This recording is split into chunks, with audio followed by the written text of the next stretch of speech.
For today's video, magluluto naman tayo ng bok choy Tagalog.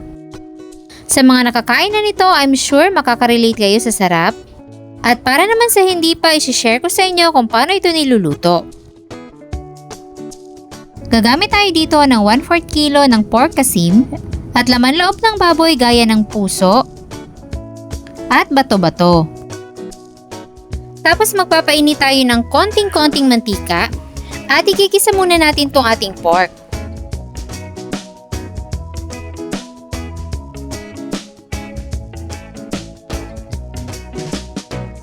Kapag ganitong lightly brown na siya, lagay lang muna natin sa side. Then igigisa natin ng luya.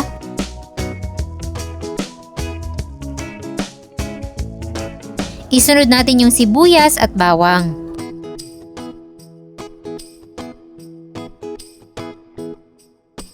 Tapos igisa na natin kasama yung pork.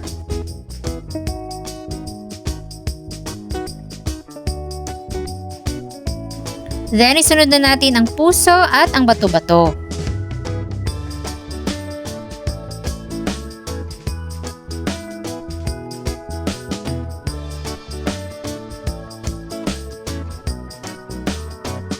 Pagkatapos mag-isa saglit, titimplahan na natin yan ng asin at black pepper. Then, haluin mabuti.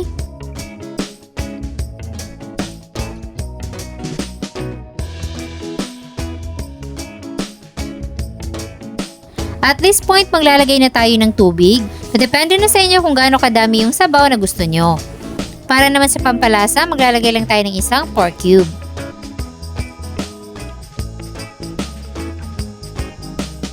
Takpan at hihintayin lang muna natin itong kumulo. Tapos isi-skim natin yung mga impurities na nakalutang dyan sa sabaw.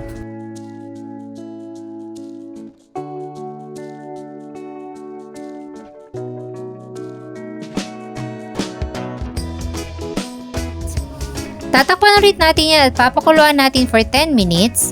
Then maglalagay tayo ng konting patis.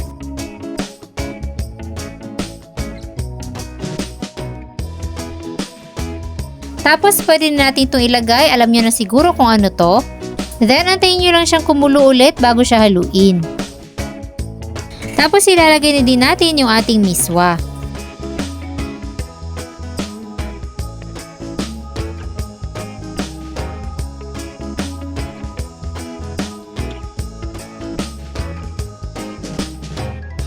Tapos isunod na natin yung ating sili at spring onions.